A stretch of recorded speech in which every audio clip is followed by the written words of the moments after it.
Hi అండి. Welcome to our channel IDI properties.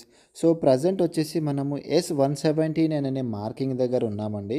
ఇదొచ్చేసి మనకి Marepalli village Kondapur mandal కిందకి వస్తుంది. సో, ఈ మార్కింగ్ వచ్చేసి ఎగ్జాక్ట్లీ రోడ్ మీద వేశారండి. కొండాపూర్ టు మారేపల్లి వెళ్ళే మెయిన్ రోడ్ మీద వేశారనమాట. సో, మనకి నెక్స్ట్ మార్కింగ్ వచ్చేసి 180 ఉంటుందండి. S180. సో, ఇదొచ్చేసి మనకి కంప్లీట్ విలేజ్ బ్యాక్ సైడ్ వేశారండి. సో, ఇక్కడికి రావాలంటే మనకి రోడ్ ఫెసిలిటీ సరిగా లేదు.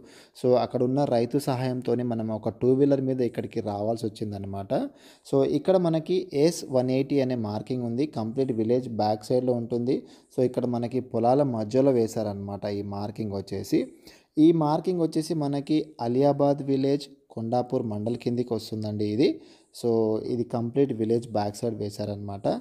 సో, మనకి నెక్స్ట్ వచ్చేసి S181 ఉంటుందండి. సో, ఈ S181 వచ్చేసి మనకి రోడ్డు మీద ఒక కల్వర్ట్ ఉంటుంది. కల్వర్ట్ మీద వేయడం జరిగింది.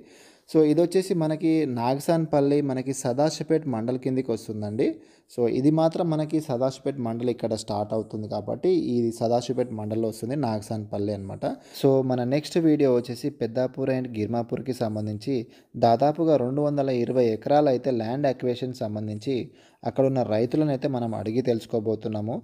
సో, దీనికి సంబంధించి కంప్లీట్ ఇన్ఫర్మేషన్ అనేది మనం నెక్స్ట్ వీడియోలో మీకు ప్రొవైడ్ చేయబోతున్నామండి. సో, అప్పటి వరకైతే please subscribe to our channel. So, thank you అండి. Thank you so much.